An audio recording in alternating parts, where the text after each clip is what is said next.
205वां दिन। पुराने अहद नामा में से आज की तिलावत होसिया की किताब, उसका 10वां बाब, पहली आयत से लेकर 11वें बाब की 11वीं आयत तक। इस्राएल लहलहाती ताक है जिसमें फल लगा, जिसने अपने फल की कसरत के मुताबिक बहुत सी कुर्बान गाहें तामीर की और अपनी जमीन की खूबी के मुताबिक अच्छे अच्छे सतून बनाए। उनका दिल दगाबाज है, अब वो मुजरिम ठहरेंगे। वो उनके मज़हबों को ढाएगा और उनके सतूनों को तोड़ेगा। यकीनन अब वो कहेंगे हमारा कोई बादशाह नहीं, क्योंकि जब हम खुदावंद से नहीं डरते तो बादशाह हमारे लिए क्या कर सकता है। उनकी बातें बातिल हैं, वो अहदो पैमान में झूठी कसम खाते हैं। उनके लिए बला ऐसी फूट निकलेगी जैसे खेत की रेघियारियों में इंद्रायण। बैताउन की बच्चियों के सबब से सामरिया के बाशिंदे खौफजदा होंगे, क्योंकि वहां के लोग उस पर मातम करेंगे और वहां के काहिन भी जो उसकी गुज़श्ता शौकत के सबब से शादमान थे। इसको भी असूर में ले जाकर उस मुखालिफ बादशाह की नजर करेंगे। इफ्राइम नदामत उठाएगा और इसराइल अपनी मशवरत से खजल होगा। सामरिया का बादशाह कट गया है, वो पानी पर तैरती शाख की मानद है, और आउन के ऊंचे मुकाम जो इसराइल का गुनाह है बर्बाद किए जाएंगे और उनके मज़हबों पर कांटे और ऊंट कटारे उगेंगे। और वो पहाड़ों से कहेंगे हमको छुपा लो, और टीलों से कहेंगे हम पर आ गिरो। ऐ इस्राएल, तू जिब्बा के अयाम से गुनाह करता आया है, वो वहीं ठहरे रहे ताकि लड़ाई जिब्बा में बदकिरदारों की नस्ल तक ना पहुंचे।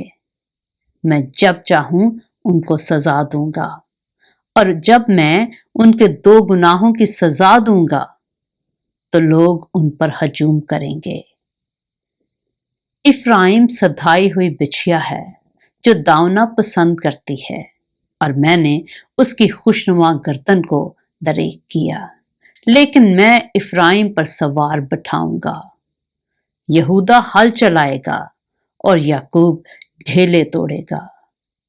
अपने लिए सदाकत से तुखम रेजी करो, शफकत से फसल काटो और अपनी उफ्तादा जमीन में हल चलाओ, क्योंकि अब मौका है कि तुम खुदावंद के तालिब हो, ताकि वो आए और रास्ती को तुम पर बरसाए। तुमने शरारत का हल चलाया, बदकिरदारी की फसल काटी और झूठ का फल खाया, क्योंकि तूने अपनी रवश में अपने बहादुरों के अंबों पर तकिया किया।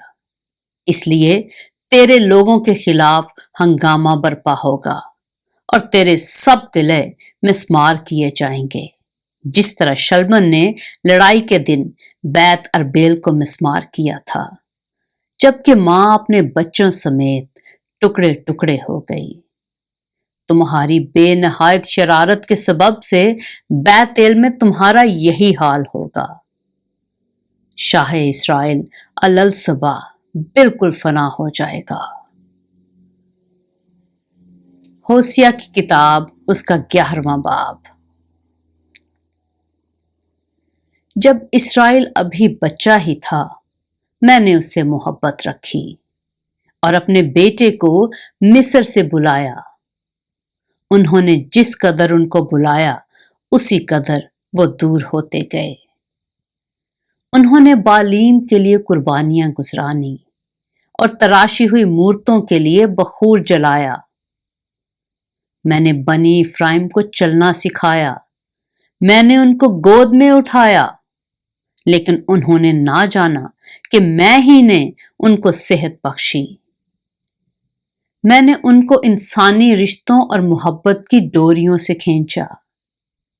मैं उनके हक में उनकी गर्दन पर से जुआ उतारने वालों की मानद हुआ اور میں نے ان کے آگے کھانا رکھا۔ وہ پھر ملک مصر میں نہ جائیں گے بلکہ اسور ان کا بادشاہ ہوگا، کیونکہ وہ واپس آنے سے انکار کرتے ہیں۔ تلوار ان کے شہروں پر آ پڑے گی اور ان کے اڑبنگوں کو کھا جائے گی، اور یہ انہی کی مشورت کا نتیجہ ہوگا، کیونکہ میرے لوگ مجھ سے برگشتگی پر آمادہ ہیں۔ باوجود کہ انہوں نے ان کو بلایا کہ حق تعالیٰ کی طرف رجوع لائیں، لیکن کسی نے نہ چاہا کہ اس کی تمجید کرے۔ اے افرائیم، میں تجھ سے کیوں کر دستبردار ہو جاؤں؟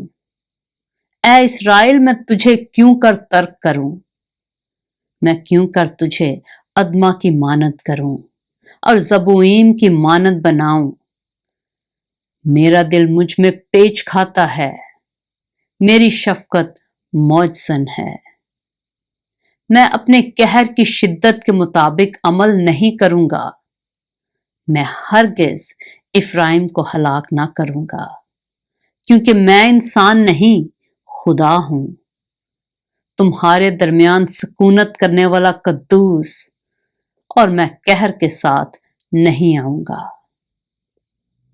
وہ خداوند کی پیروی کریں گے جو شیر ببر کی طرح گرجے گا، کیونکہ وہ گرجے گا اور اس کے فرزند مغرب کی طرف سے کانپتے ہوئے آئیں گے۔